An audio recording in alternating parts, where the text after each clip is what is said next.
Hello, everybody. How's everybody doing today? On this nice, well, actually stormy, at least for me, July 9th at the time I'm recording this. Hope you're having a nice day, because why wouldn't I hope you're having a nice day?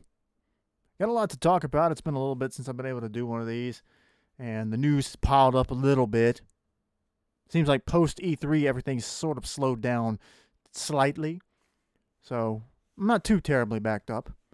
Welcome to Brad's Bad Show About Games. My name is Brad, and I am not the guy who jumped the rails at the previous AEW show to try to fist fight Chris Jericho. Ugh. People. Look, I don't watch wrestling pretty much anymore at all. I still kind of like wrestling as a concept. Professional wrestling, that is. At least specifically in this instance. Don't jump the rails and try to fight the wrestlers. Don't do it. You look like an idiot. I can't. And then the guy was on Twitter bragging about it. I jumped the rails, huh? Oh, you play fighters, huh? You didn't think things might get real at any point? We're the real fans. Like, dude, shut up. I even broke out that whole it's still real to me, damn it, meme. So yeah, like don't jump the rails and attack people. What are you gonna do? What are you looking to get out of trying to fist fight 50-year-old Chris Jericho? Like that, not maybe that's not to say that Chris Jericho couldn't have handled that guy. But I mean, supposedly this is a dude who's like in his mid-30s. Like, come on, man. Like, why are you trying to fight Chris Jericho? To prove your toughness. Why don't you fight? Why don't you go try to fight like Arn Anderson's son Brock, who I didn't even know he freaking had a son until recently. I mean, like, why not fight the younger guy? Or you got to go pick on an older dude? Like, that typically makes you look like a bit of a punk. You going after trying to fight somebody older than you, but I don't know. It just don't jump the rails, because you can also end up in legal trouble. It's a show. This is why the human race doesn't deserve anything. But anyway, let's get into the actual game talk. LeBron James headed to Fortnite. We know this now.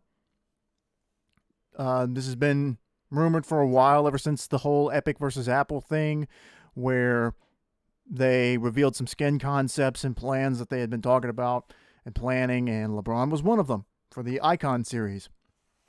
Again, I'm not really too big of a fan of the Icon series. Like, I kind of get it, like, for people who, like they do that for the really popular Fortnite streamers, and that seems, okay, but it's still, I don't know, I'm just still not too big of a fan of, like, wanting to buy, character, like, skins that are based on real people.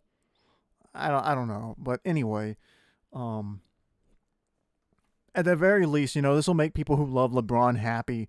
There was a real life mural painting, and they keep saying like the king has arrived, and of course everybody calls him King James. So I do wonder, and the image you're seeing here now is officially in game as of today. It's supposed to be hyping up LeBron's arrival in the item shop, which I think they said was on the 14th or the 16th. I'm guessing they're trying to plan this alongside the release for the Looney Tunes, for the Space Jam 2, which is interesting because I want to know what they're going to do with LeBron in the game. Like, will he have his Toon Squad jersey on? Are we going to get any more Space Jam stuff? Because, I keep bringing up the fact that Fortnite's all about the multiverse. There's literally a multiverse plotline in Space Jam 2 where all of the Hanna-Barbera, all of the Warner titles meet up. Like, all the Hanna-Barbera cartoon characters are there. The Looney Tune characters are there. Like, King Kong is in there. Various incarnations of DC superhero characters like the Joker and Catwoman, I think, maybe are in there. A whole bunch of other characters are represented in the film. So, like the Thundercats are in Space Jam 2. So there you go. So, will we see more of this? Is this like the start of a collab with Warner to get more titles in? You know, which I don't know how many of them, like from like the previous seasons, like the Terminator and all. I don't know who exactly owns all the rights to all that stuff.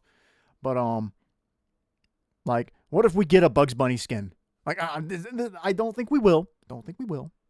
Being honest, but the idea that could possibly happen, if they're trying to like, if this is going to be like a cross promotion, not just with LeBron himself, but maybe tie into Space Jam.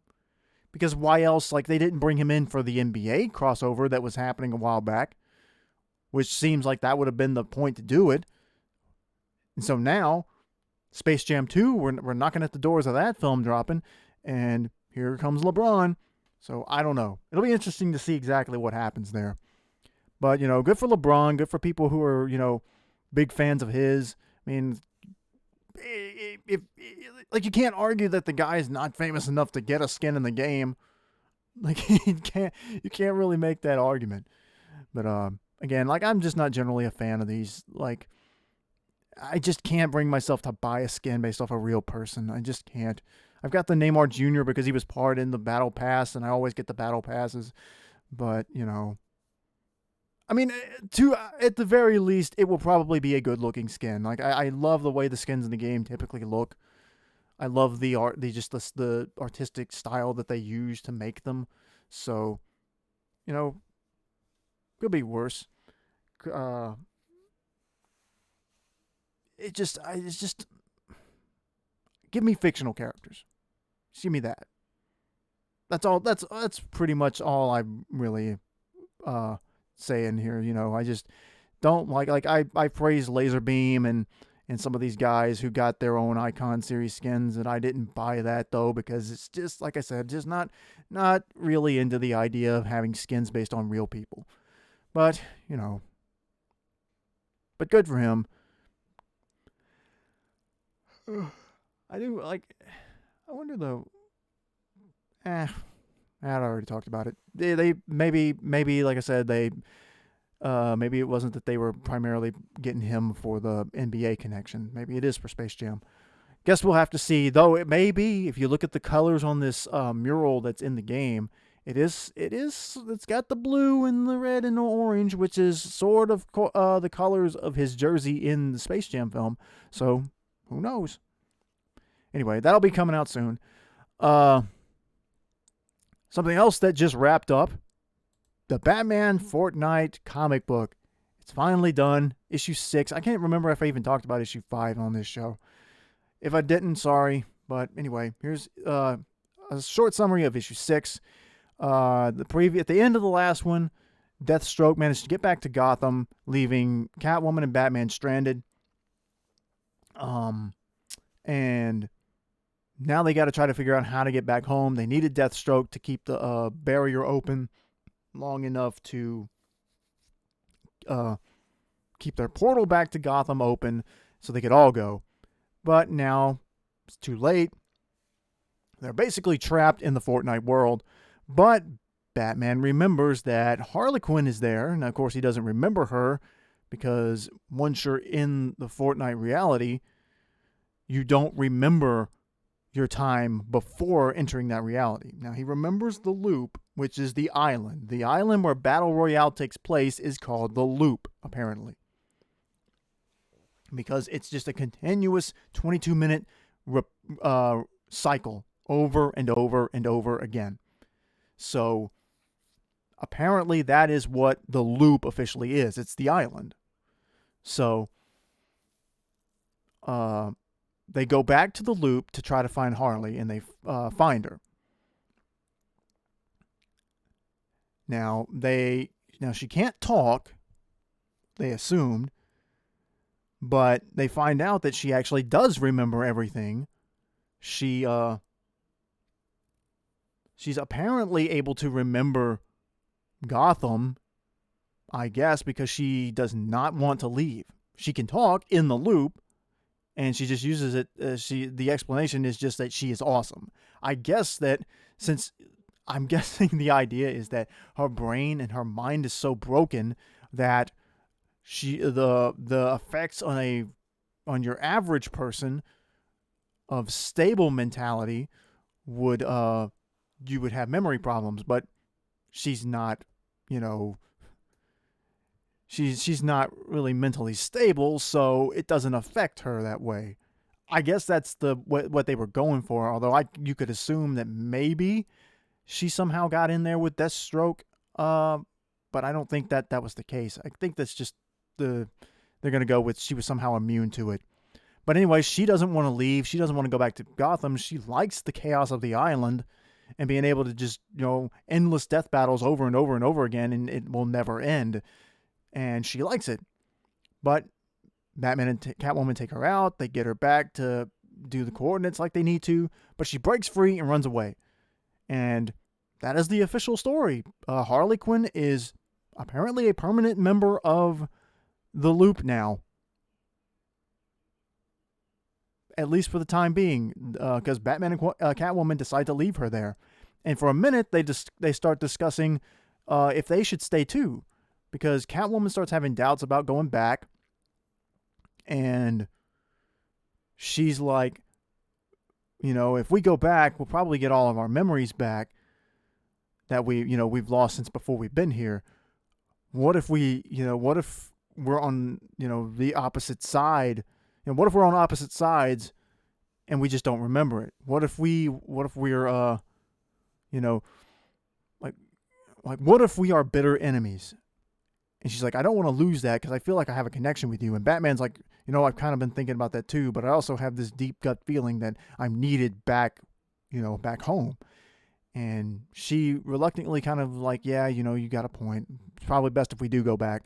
Although, let me back up because before we get into that, they explained some lore stuff with Harley. While they were going back to look for her, Batman and Catwoman encounter some doppelgangers.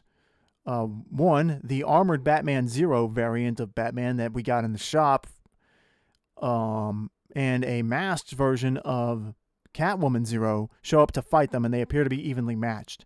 And so Batman explains that once a being enters the loop, it creates a doppelganger of them, who apparently cannot speak, and I am guessing does not think for themselves either. Or they become their own individual existence. So, like, this Batman is still Batman, and he is effectively a clone of this particular Batman that the story has been about, but they are now two separate beings. So my guess is that the purpose of the loop is to create an army of super soldiers that the Order can use to do their bidding, whether they know they're serving the Order or not. So now, in the storyline, Batman is back in Gotham, but there is a Batman still in the loop, wearing this armor. So there's now two Batmen and two Catwomen. So I guess that this is going to be an important part of the story. Like, why is there so many IO guards? Why do they look like Jonesy? It's because, and why were there so many Jonesy snapshots from, the previous season with the Spire, and how Jonesy the First was the oldest living one. That's why they called him that. And he's the one with the most experience. So that's sort of my guess. Is like the loop serves the Order to be like a mass cloning process. That's all I can figure out. And that they're able to bring in the greatest warriors and smartest beings and, most dangerous, deities from across the multiverse to effectively clone them for their own purposes. I guess that's the idea they're going for. But anyway, Batman and Catwoman return to Gotham. It takes them a second, but then they remember everything. They remember who they are. And, of course, it upsets Catwoman because she's like, oh, yeah, we are rivals. You're trying to take me down, and I'm trying to, avoid you. So, but she also but they both also remember their time in the loop. So now they're both sort of feeling a little bit, bothered by the fact that they just had this big bonding moment, but now they remember that they are actually on opposite sides, so they can't stay together. And it bums them both out, and Catwoman leaves. Anyway, Batman meets back up with Commissioner Gordon. The rift in the sky has been shut, so Gotham is safe. But Batman, of course, is like, okay, well, who's the mastermind? Gordon's like, okay, well, who's the mastermind then? And Batman's like, well, it can't be too many people. Something this big has to be pulled off with somebody with a lot of money. And there's only a few people who could possibly have enough money and pull to do this.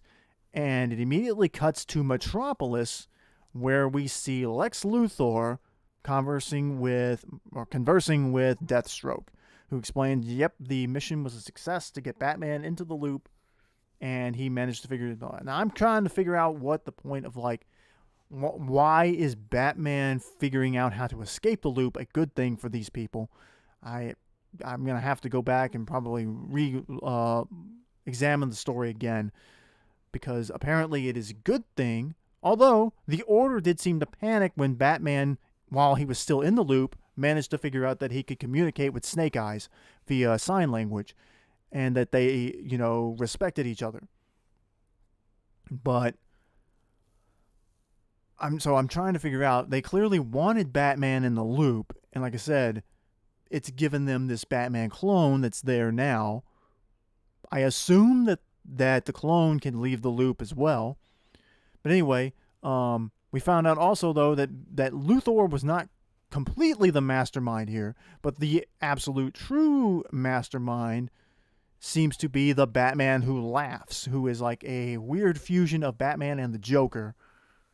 Or I think it's like if Joker had become Batman, he would be the Batman Who Laughs. But so that's interesting. I figure both of those characters are going to show up in Fortnite within the next around a month from now, when Superman officially comes to Fortnite. That's about how much longer we've got to wait for him to join the game. And of course, Dr. Sloan there. Luthor was talking about how everybody got what they wanted, and so and Luthor was like, well, what about you, Dr. Sloan? What is your next strategy, or what a next step in the plan? And she goes, oh, don't worry, it's already begun. And the ending of the comic shows a giant rift opening over Metropolis. So we all know, of course, Superman. This is clearly foreshadowing Superman's arrival on the island. My guess is that a portion of Metropolis will be teleported to the island to go along with the invasion storyline for the aliens and all. Now, I wonder exactly how much is this going to play a part in the story. But it ends with the tagline, far from the end, or something like that. So there's clearly a longer DC connected storyline going on here that's going to see Lex Luthor and the Batman Who Laughs come to the island in some fashion, or are involved in the storyline. So I don't know if maybe this is all a plan for Sloan to be fighting the aliens. Could be. Like, she wanted Batman. Like, maybe Sloan wanted Batman, or an army of Batmen and Superman or whatever, when he comes, to have to fight off the alien invasion. That would make a lot of sense. I mean, if you could just clone the Justice League over and over again to take out an extraterrestrial threat, that seems like a pretty good plan. So, I guess that could be the storyline, and swapping over to the Superman image now. That's what I think is going to happen. But we're still over a month away from Superman actually showing up in the comics. But now I'm pretty sure we'll see skins for the Batman Who Laughs and Lex Luthor showing up in the game at some point. But supposedly, one of the writers for the comic, from what I think one of the one of the leakers said, one of the writers for the comic series has said that the story is not quite over yet, but it won't be told in comic form next. So maybe this is hinting at an in-game story, or possibly somebody threw out the idea of maybe an animated short series or something. Who knows? But yeah, this is some interesting lore stuff. I think it could be really exciting whenever Superman actually does finally join the game. Although right now, I'm just trying to finish the battle pass or get to into the extended rewards. I am at level 99 right now. If I level up one more time, which I should be able to do today, I can unlock Rick Sanchez. Been waiting to do that. But anyway, we'll move on there now from the Fortnite stuff because I don't really have anything else to say. Did I mention last time that like Cosmic Summer is over? Anyway, let's just look forward to Superman joining the game. We got a new Nintendo Switch on the way, but before that, I got my images swapped up here. Nintendo was asking about how they could improve or was looking into improving Nintendo Switch Online. And honestly, like, I don't really have much to really say about it other than, like, fix your, like, online service. Like, make the gameplay quality better. Like, people have been complaining about Smash's online play for a long time now. Like, make your games playable.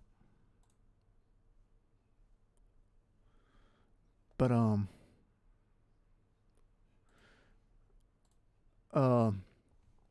all I can really think is, like, I think people would strictly buy the service if you put up an N64 catalog. I keep beating this dead horse, and I know that they're just not going to do it. But, like, put the N64 catalog up there. Start with, like, a dozen games. Give people Mario and Zelda and Donkey Kong and Pokemon Snap, the old one. Like, because, like, new Pokemon Snap has been out now for a little while. You don't think people would like to go back and play the original? Of course they would. Mario Golf Superstar is out now. Put that and the old Mario Tennis, the old Mario Kart on there. I mean, come on. I mean, that's really the only thing I could think you could do. Do a Game Boy catalog. Super Mario Land. Why not bring those games over? Why just the NES and the Super NES? Those have been around now pretty much since the beginning. I mean, come on. Like, this is something that I'm pretty sure everybody wants. Anybody who's still not paying for the service, you probably would win at least a few people over with an N64 catalog. So come on, I don't really know what else you could say. It's just, I don't know. I posted something. What was it that I posted the other day?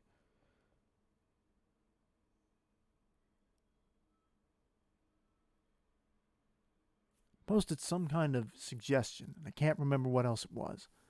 It was the two catalogs there for Game Boys and N64, and there was something else, and I can't remember what it was.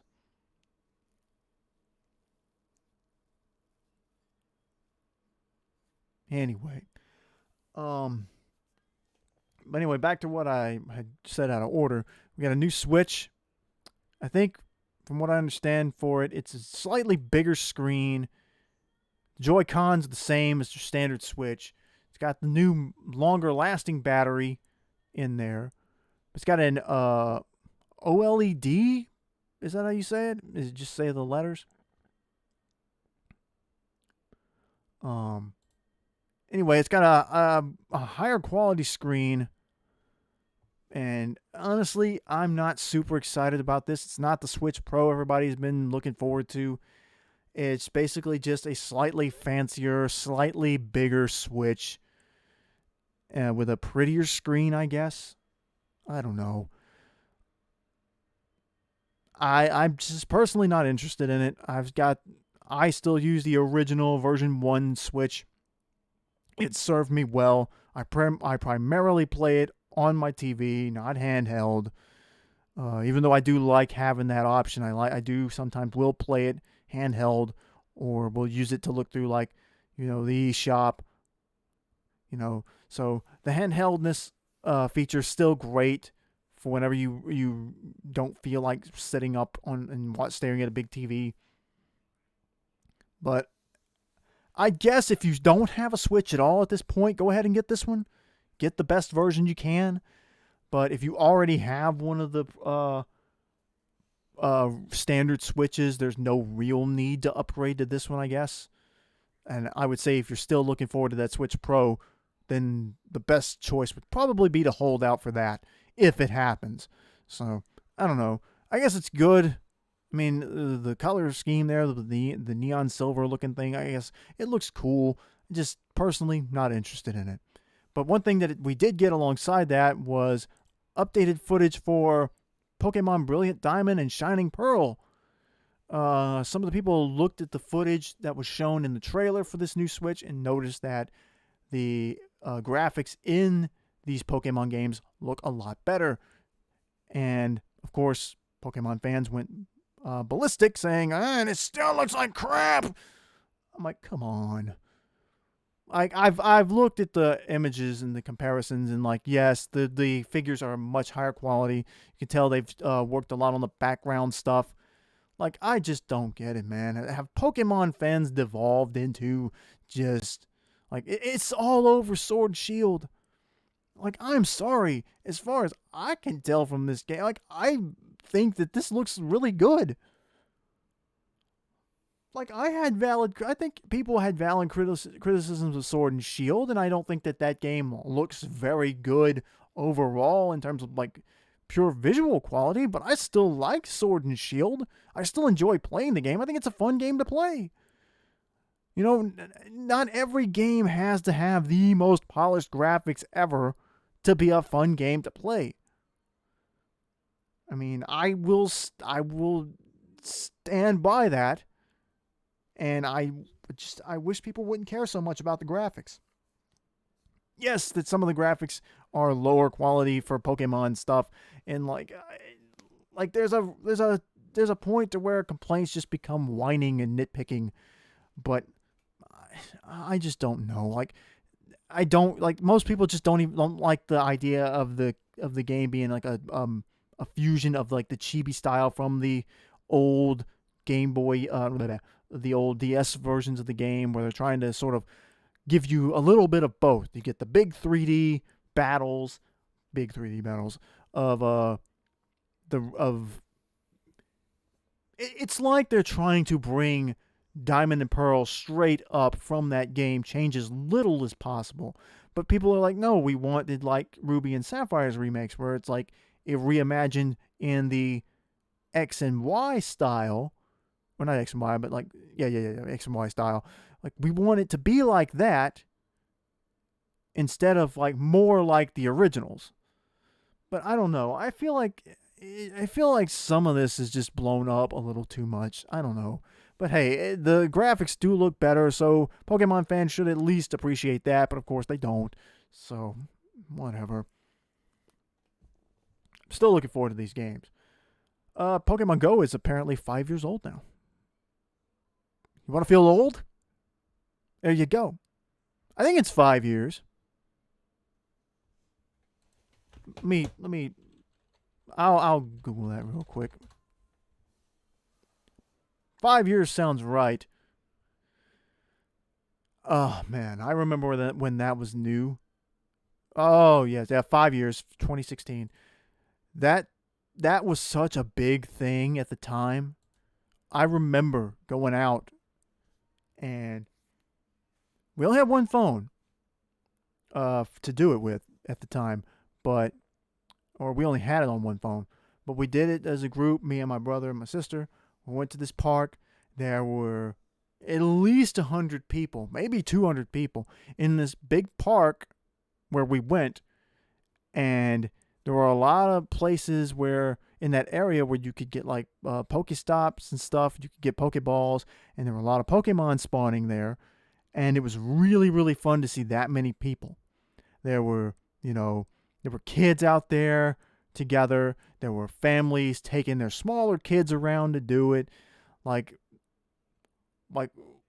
there was one little family. It was like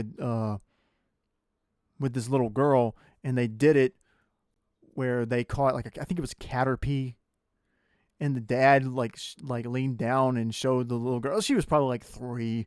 She probably didn't know him. She probably wasn't like super educated on the lore of Pokemon. Just a little kid, but the dad leaned down and was like, "Look, we caught it!" And she was so excited, like, "Yay!" She was so happy, and like that was a very unique time. And it was like for a brief moment in history, everybody was playing this one game. Like there was a running gag on. We talked about wrestling at the start of the show. There was a running gag on Monday Night Raw, the WWE, where R-Truth and Goldust were trying to catch Pokemon in the backstage. So this was something that was a very popular fad for a little while. Some people got in legal trouble for wandering onto people's property without permission. And of course, it sparked stupid nonsense. It was all from some of these uber religious people, like, yeah, these pocket monsters, they're demons. You're letting these people come in your church to get these monsters. It's demons in these apps. But the nonsense was far more minor than the fun. And it was just really fun to go around and see so many people playing that game. I hate that, it wasn't really able to become a regular thing for people to do with all the new updates and where they've been adding Pokemon from newer generations and stuff. It's still going, but it is kind of sad that it wasn't able to completely recapture that initial fad-like popularity it had. But I'm glad that Go was able to be, at least for that one moment, it was able to be that one unifying thing that everybody was into at some level. But something else Pokemon is doing, which could be a lot of fun, is Pokemon Wander, which is like a nature trail-esque thing where it's a big park where you walk through the woods and you try to find Pokemon that are hiding in the woods.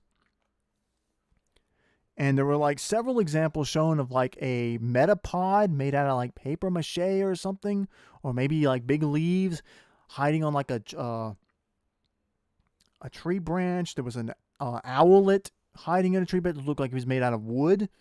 An Oddish hiding in a bush.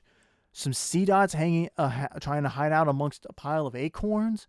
And so this is really interesting in that, my first thought was maybe this is going to be some animatronics out in the woods and it's going to look like you're wandering through a wild park with wild Pokemon just sort of hanging out.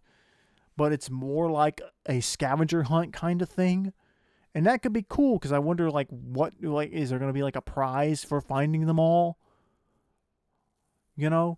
Are they going to change them out and move them around from time to time so that if you come in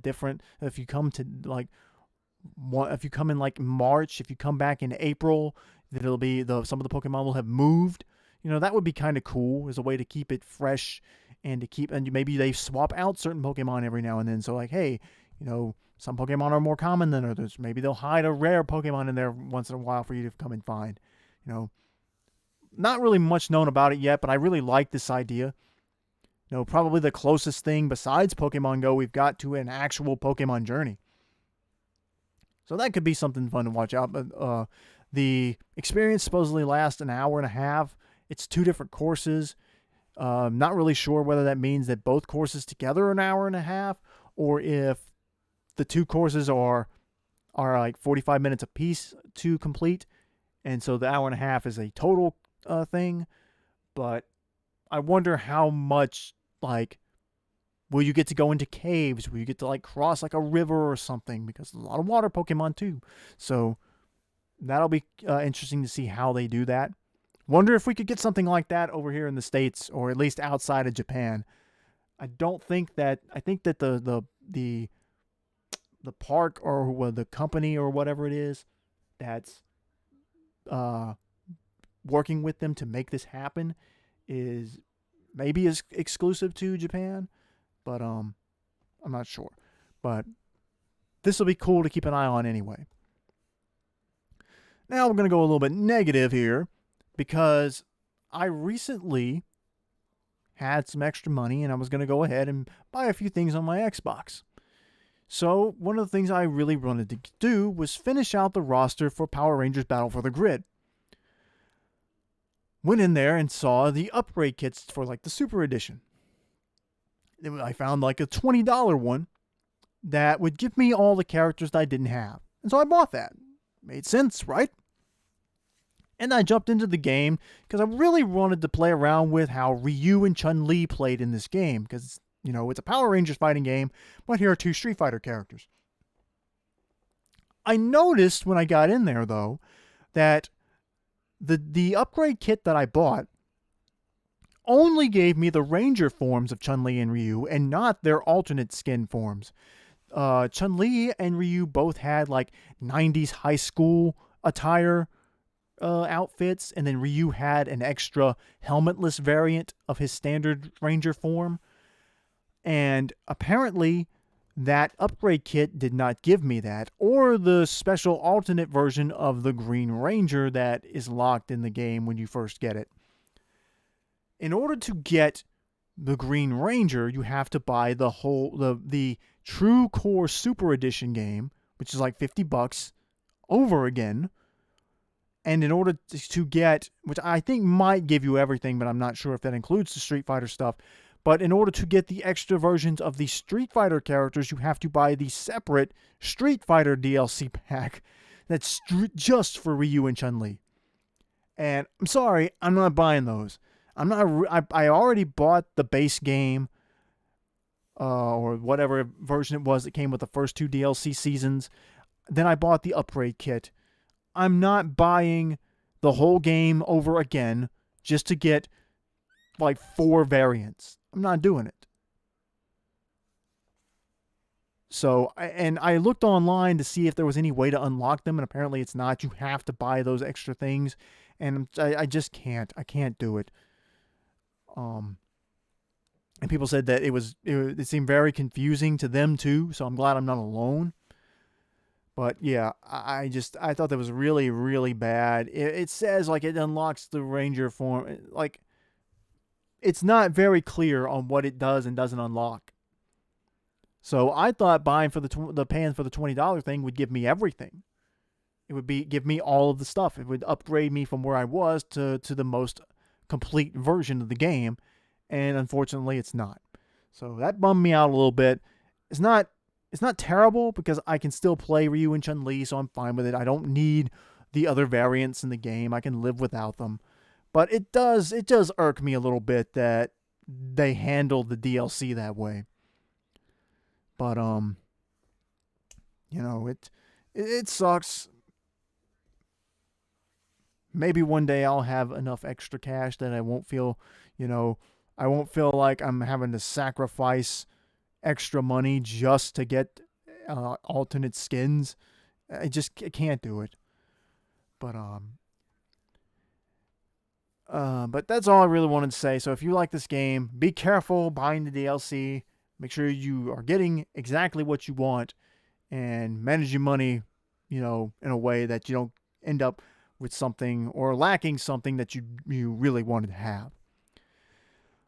Dragon Ball Super Xenoverse getting more DLC again. That game is probably not going to go away for a while, but it looks like they are now teasing Super Jiren, as I'm going to call him. The final, like Jiren's most powerful form, where it looked like he was glowing in a red aura similar to Goku's Ultra Instinct blue silver aura. So that looks like he will be, maybe he's the last character for this, but I kind of doubt it because like they haven't really like said anything about slowing down the content for Xenoverse 2. I'm kind of glad they haven't. I haven't bought a lot of DLC for that though, but this is interesting. I didn't think they would do this. Like, I think the most recent character they added in the game was God of Destruction Top.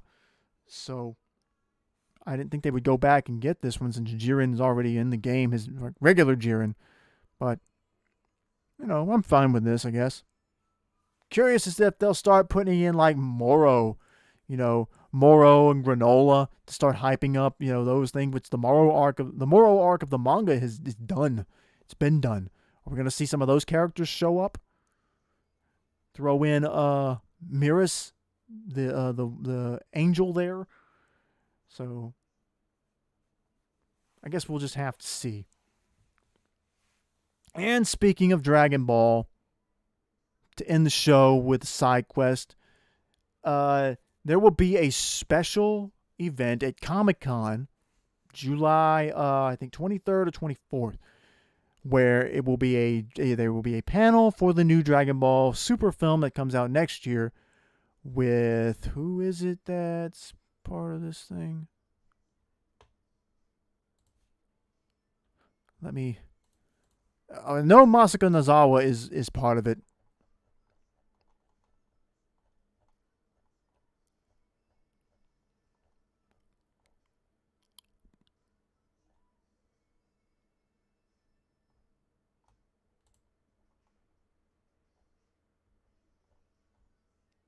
Let me look.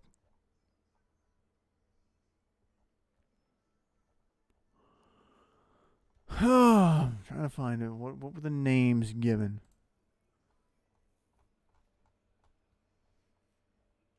Oh, here we go.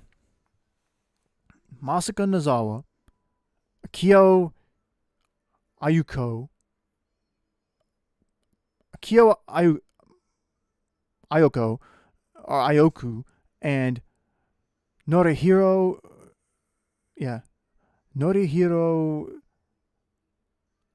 Hayashida. Okay, so they will be there to talk about all of them.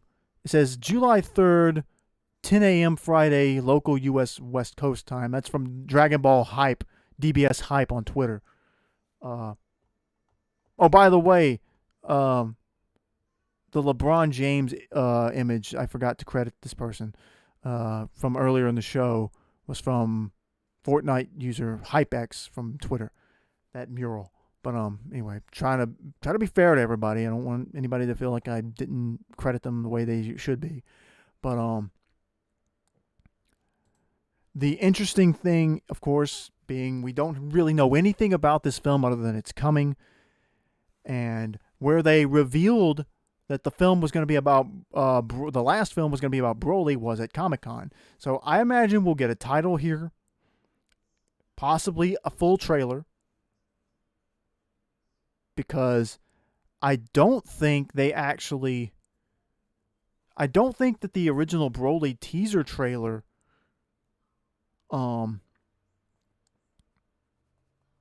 I don't think that was out at Comic-Con. I think that actually came out right before the end of the Tournament of Power. I think they ended Super. I think they officially ended the Super anime where they tacked on at the end the Dragon Ball Super Broly teaser, the original teaser, before they revealed the movie title. So if I remember my stuff right, it's been a little bit since that whole film happened, but I'm excited to see what we're gonna get. We'll surely get something, a title for sure. But whether we get just a little tease of it and what it'll look like, hopefully it looks like the Shintani, or I think that's the name of the guy who did the art direction for Broly. A recent promo trailer for Dragon Ball for, what was it? That big animation festival thing. Axeny or something, Acceny. I don't remember how to pronounce that, and rather than try to pronounce it 100 times, I'll just spell it. They did a big tribute trailer for that in that Shintani style, to celebrate like that festival being around for, was it 50 or 60 years now? I think it's 60 years actually. Anyway, that looked really, really good, and hopefully they stick with that. Although Toriyama is talking about like the crazy animation quality that they're going with in this film. So hopefully it's not a drastic change. I'd hate to see that, because most people seem to at least agree that whether you like the story of the Broly film or not, animation-wise, it is a spectacle to behold, and probably the best Dragon Ball has looked in a long, long, long time. So, very excited about this. People are speculating, what is this film going to be about? The big popular theory seems to be that it's going to be a canon version of Cooler is going to be introduced, and I'm like this. Frieza's alive. We don't need Cooler. We just don't. Like, I don't think that we need Cooler and Frieza to exist in the Dragon Ball world at the same time, unless it's going to be a drastically different version of Cooler, because Cooler was originally just Frieza, only like he had a different look and an extra transformation. Like, that's all. I just would much rather they don't do that. Like, like the Heaters are like a canon version of BoJack and his crew in a way. Visually, they look very similar, but it's not the same. They are original characters, probably at the very least inspired by BoJack. Goku Black, possibly partially influenced by Turles, more so influenced by that Dragon Ball AF manga that Toyotaro wrote a while back, based on Zykor and what was it, the Eastern Supreme Kai, Western Supreme Kai, whichever one of those it was. The female of the Supreme Kai was killed by Majin Buu. But I feel like there's a good chance that this film could be about Broly and Frieza. It's like a part 2. Like, that wouldn't surprise me either. Like, but I do think it's kind of confirmed now this will be a new story. It's not going to be the Moro arc. It's probably not going to even be the Granola arc. It's going to be something that takes place after these films. And all I can guess is that maybe it will hint at something that happens after the Granola arc, but I don't know. Like it's weird to speculate on this, because the Granola arc we're starting to get into stuff there. And will a teaser for this film spoil the manga? And if it does, will anybody care?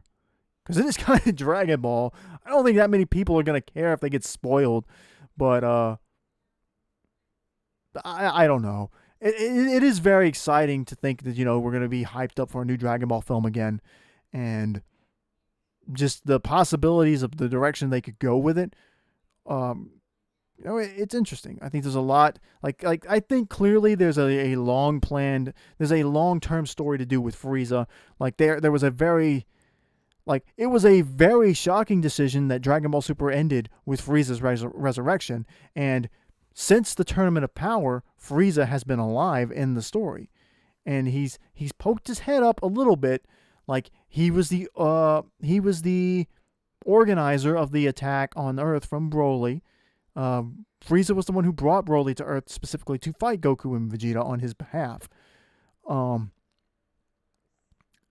Frieza stayed out of the Moro arc, although he did make a small appearance to basically say that he didn't want to get involved with the big battle between the prisoners and the Galactic Patrol. And now he's at the forefront of the story again, where Granola wants to take revenge on him and the Saiyans. So clearly, Frieza is very important to the Dragon Ball story at the moment.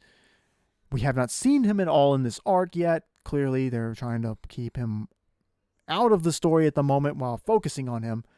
He's like a boogeyman, like an urban legend right now, though we do know he's out there. So, and how that works with the Heaters, who also have a bone to pick with Frieza, but they want control of the universe for their own greedy purposes. They just think Frieza's too strong to handle by themselves. So, a lot of manipulation going on in the current Dragon Ball Super manga chapters. But anyway, that's all I got for you guys. Other than to briefly mention, I guess, before I get out of here, recently somebody said something about Nintendo brought up their concern with piracy. over some ROM website that was shut down. They managed to get it shut down because they were charging for it, but Nintendo is still like saying that they are concerned about being hurt by piracy. And of course, the number one takeaway from that is that Nintendo is literally Japan's most profitable company. They have no business arguing that their business has been hurt by piracy when they are making more money than any other company in Japan.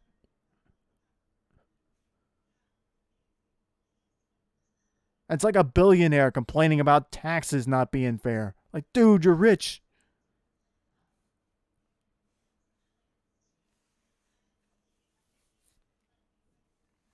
But anyway.